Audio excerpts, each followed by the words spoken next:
السلام علیکم ورحمۃ اللہ وبرکاتہ۔ دعا کا حکم، یہ اللہ سبحانہ تعالیٰ کا فضل و کرم ہے کہ اس نے اپنے بندوں کو دعا کا حکم دیا، پھر اس کی قبولیت کا ذمہ لیا۔ امام سفیان ثوری رحمہ اللہ کہا کرتے تھے، اے وہ ذات پاک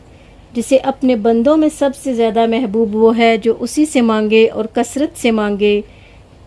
اور اے وہ ذات پاک جسے اپنے بندوں میں سب سے ناپسندیدہ وہ ہے جو اس سے نہ مانگے، اور اے رب تیرے سوا ایسا اور کوئی نہیں جو بے نیاز ہو اور نہ مانگے۔ امام ثوری کے اس قول کو ابن ابو حاتم نے روایت کیا ہے۔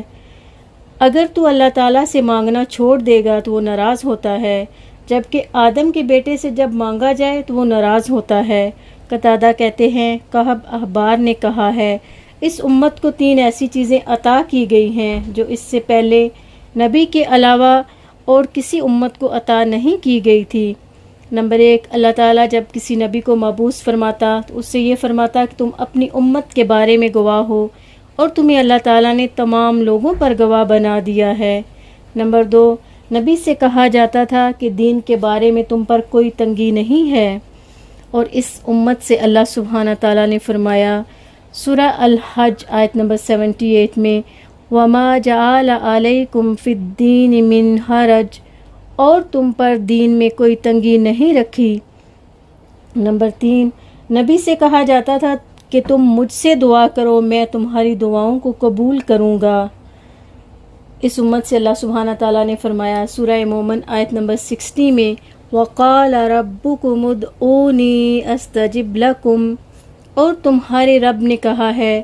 تم مجھے پکارو میں تمہاری دعائیں قبول کروں گا۔ اسے امام ابن ابو حاتم نے روایت کیا ہے۔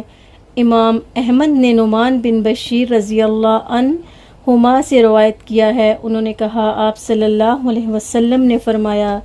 ان الدعاء هو العبادہ، یقیناً دعا ہی تو عبادت ہے۔ پھر آپ نے اسی آیت کریمہ کی تلاوت فرمائی، تم مجھے پکارو میں تمہاری دعا قبول کروں گا۔ ان الذین یستکبرون عن عبادتی، بے شک وہ لوگ جو میری عبادت سے تکبر کرتے ہیں، یعنی مجھ سے دعا کرنے اور میری توحید سے کتراتے ہیں، سیدخلون جہنم داخرین، ان قریب وہ جہنم میں ذلیل ہو کر داخل ہوں گے۔ امام احمد نے عمر بن شعیب سے اور انہوں نے ان کے باپ سے اور انہوں نے ان کے دادا سے روایت کیا ہے، آپ صلی اللہ علیہ وسلم نے فرمایا، تکبر کرنے والوں کو قیامت کے دن انسانوں کی صورتوں میں چیونٹیوں کی طرح اٹھایا جائے گا، جن پر ہر قسم کی ذلت اور رسوائی چھائی ہوگی، حتیٰ کہ وہ جہنم کی ایک جہل میں داخل ہوں گے جسے بولس کہا جائے گا، پس آگوں کی آگ ان پر چھائی ہوگی اور انہیں پینے کے لیے دوزکیوں کا لہو اور پیپ دی جائے گی۔ اس آیت کی روشنی میں پتہ چلتا ہے اللہ سبحانہ تعالیٰ ہمیں خود حکم دے رہے ہیں کہ مجھ سے دعا مانگو، وہ کلمات جن کے ذریعے سے دعائیں مانگی جائیں تو قبول ہوتی ہیں۔ حدیث میں آتا ہے، جو شخص ان 5 کلموں کے ساتھ دعا کرے گا، وہ جو سوال بھی اللہ سے کرے گا اللہ تعالیٰ اس کو ضرور پورا کریں گے، اور وہ یہ ہیں، لا الہ الا اللہ وحدہ لا شریک لہ، لہ الملک ولہ الحمد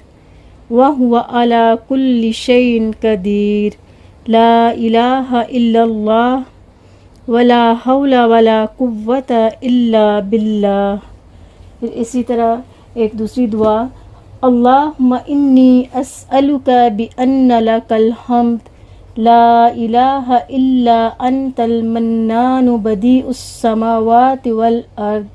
یا ذا الجلال والاکرام یا حی یا قیوم۔ اللہ سبحانہ تعالیٰ سے دعا ہے اللہ تعالیٰ ہمیں اسی طرح دعائیں مانگنے کی توفیق عطا فرمائے اور ان دعاؤں کو ہمارے حق میں قبول فرمائے، آمین۔